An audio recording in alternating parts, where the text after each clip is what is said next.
હવે જોઈએ સમાચારો વિગતવાર।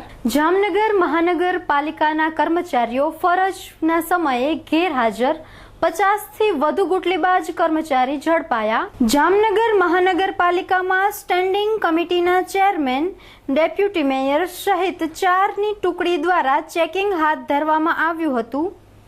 ચેકિંગ કરતા માલુમ પડ્યું કે અનેક કર્મચારીઓ હાજરી રજીસ્ટર પર હાજર છે, પરંતુ વાસ્તવમાં પોતાના કામના સ્થળે હાજર ન હતા।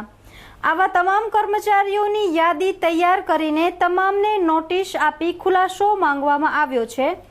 કુલ મળી મહાનગરપાલિકામાં 57 જેટલા કર્મચારીઓ ગુટલી મારતા ઝડપાયા હતા।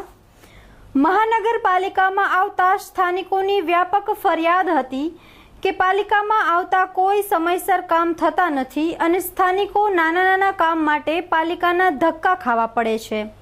કેટલાક કર્મચારીઓ હાજર હોય તો કેટલાક ગેરહાજર અને લોકોને ઉડાવ જવાબ મળતા હોય છે। આવી ફરિયાદના પગલે ચેકિંગ હાથ ધરાયું હતું અને ગુટલીબાજો પકડાયા હતા। મહાનગરપાલિકામાં એક સાથે 57 ગુટલીબાજ કર્મચારી પકડાતા તમામ કર્મચારીઓને નોટિસ ફટકારવામાં આવી છે અને યોગ્ય ખુલાસો નહીં થાય તો તપાસ અને કાયદાકીય પગલાં પણ લેવાશે।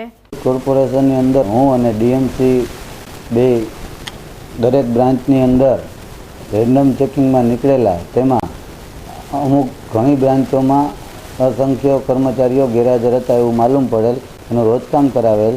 તેમાં અંદાજિત સંખ્યા 55 થી 57 જેટલા કર્મચારીઓ ગેરહાજર રહેલા। જે ગેરહાજર રહેલા છે કર્મચારીઓને નોટિસ ઇસ્યુ કરવામાં આવેલી છે અને એના જો જવાબમાં કોઈ વ્યવસ્થિત કંઈ નહીં હોય તો એના માટે કાયદેસરની કાર્યવાહી કરવામાં આવશે।